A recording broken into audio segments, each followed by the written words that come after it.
Nah, saya hanya ingin menyatakan kenapa sih oligarki ini sangat berbahaya kalau ini. Nah, saya kasih tahu anatominya saja. Jadi setelah itu Presiden Jokowi melakukan kudeta bersama oligarki, maka negara sudah di tangan oligarki sama Jokowi. Partai-partai itu menjadi alat oligarki.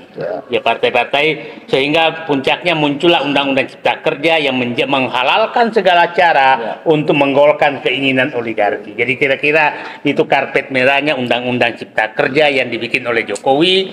Nah, itulah kenapa sekarang kita selalu bertanya, kenapa partai-partai diam semua? Karena saya yakin mereka terlibat dalam undang-undang semua itu dan mungkin juga menjadi penikmat daripada hasil kudeta. Hasil kudeta Jokowi bersama oligarki. Nah, itu dinikmati sekarang dan mungkin juga oligarki sudah punya sprindik tersendiri selain Jokowi. Jadi oligarki punya sprindik sendiri kepada tokoh partai, ulama, cendekiawan punya, karena sehingga mereka diam.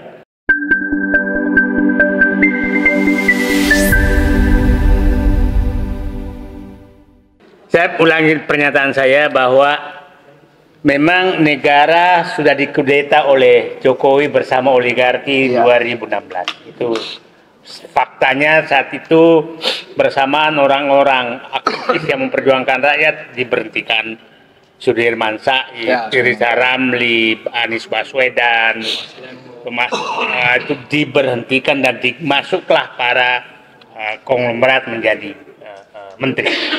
Nah, tadi asal publik tahu, Pak Suripto ini umurnya 88 tahun. Masya Allah. Jadi, dan beliau turun karena negaranya terancam. Dan dulu guru kita lah, sampai sekarang guru kita untuk berjuang umur 88 tahun dan konsisten berjuang untuk melawan oligarki yang istilahnya state corporate crime. Nah, itu yang dilakukan beliau dan konsisten. Nah, saya hanya ingin menyatakan kenapa sih oligarki ini sangat berbahaya kalau ini. Nah, saya kasih tahu anatominya saja.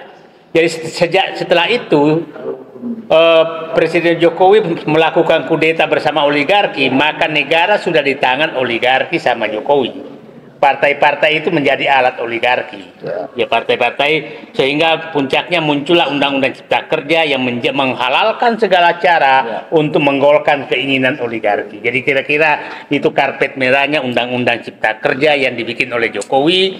Nah, itulah kenapa sekarang kita selalu bertanya, kenapa partai-partai diam semua? Karena saya yakin mereka terlibat dalam undang-undang semua itu dan mungkin juga menjadi penikmat daripada hasil kudeta. Hasil kudeta Jokowi bersama oligarki. Nah, itu dinikmati sekarang dan mungkin juga oligarki sudah punya sprindik tersendiri selain Jokowi. Jadi oligarki punya sprindik sendiri kepada tokoh partai, ulama, cendekiawan punya, karena sehingga mereka diam. Mungkin yang hadir di sini memang nggak dihitung oleh oligarki. Ngapain gua kasih amplop kalian? Gitu. Kira-kira selain nggak bisa dikasih amplop juga, ya kira-kira ini bilang orang-orang biarinnya orang-orang gila aja itu mereka. Nah, saya ingin menyatakan kenapa bahaya sekali. Saya kasih tahu anatomi bagaimana oligarki. Kalau di Rempang, kita mulai dari barat, Rempang itu luas lahannya sebenarnya 18.000 hektar, 70.000 hektar itu untuk hutan lindung. Sisanya jadi PSN semua. Jadi artinya pulau itu akan dikosongkan. Yang menarik sekali Rempang ini adalah negara sudah terusir oleh oligarki di Rempang. Semua aparat desa, camat itu sudah harus keluar meninggalkan Pulau Rempang. Dan perusahaanlah yang masuk berkantor di situ. Bayangkan kantor camat itu yang berkantor adalah, camat diusir oleh PT dan berkantor mereka di sana.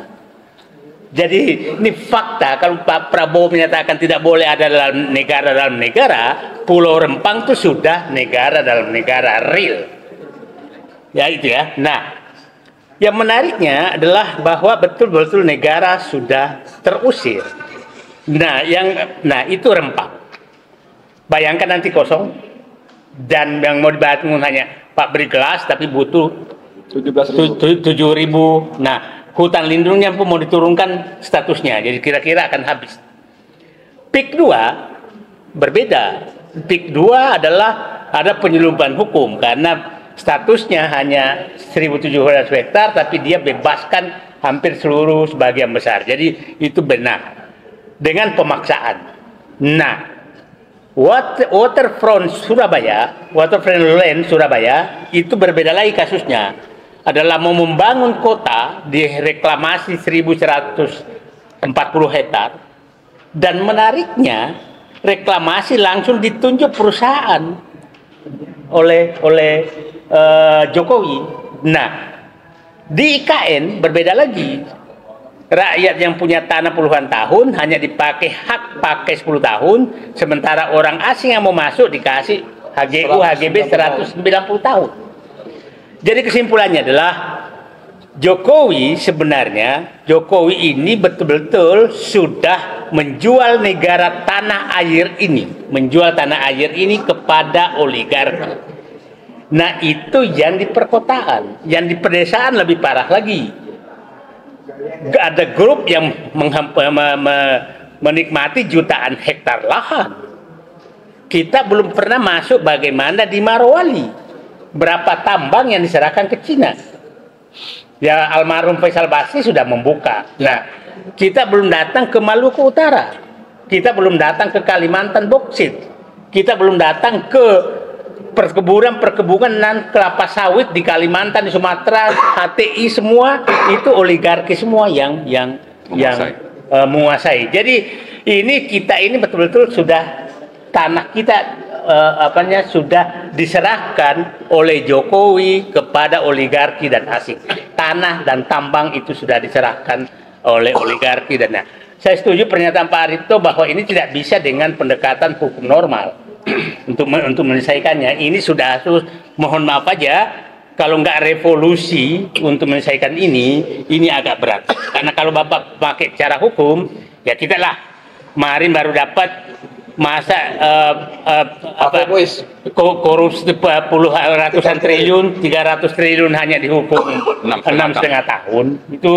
Itu menurut saya betul melukai hati mereka. Nah, inilah menurut saya bahwa memang istilah saya sudah kondisi darurat, Pak, karena Jokowi sudah menyerahkan kedaulatan ini, mengkudeta kedaulatan ini bersama oligarki. Itu yang paling bahaya. Nah, sehingga menurut saya bukan kita ini kan bahwa, dan kita tidak bisa berharap karena kelihatannya tokoh-tokoh dan partai politik dipegang juga sprindiknya oleh oligarki. Terima kasih. Pak, mungkin bisa dijelaskan tadi sedikit tentang sprindik gitu, biar jelas kepada teman-teman. Jadi begini, saya ini, kalau orang itu, partai atau tokoh sudah pernah menerima amplop dari oligarki, maka pasti oligarki punya dokumentasi. Ya. Menerima uang haram itu pasti punya. Ya. Dan kalau dia coba menyanyi, maka dia buka. Ya. Dan ini bisa saja kerjasama dengan penegak hukum. Ini orang ini loh. Coba lihatlah. Ada menteri dulu datang ke Kiai, kelihatan amplopnya diserahkan kok. Betapa beraninya, itu di syuting loh. Ada ke kantor ormas keagamaan terbesar, ya, kan kelihatan amplopnya diserahkan. Jadi maksudnya betapa mereka itu sudah menjebak, seluruh pihak, apalagi partai politik. Ya. Bagi partai politik. Jadi kira-kira menurut saya mereka sudah terpenjara oleh oligarki. Jadi kita tersandra. Gitu. Tersandra.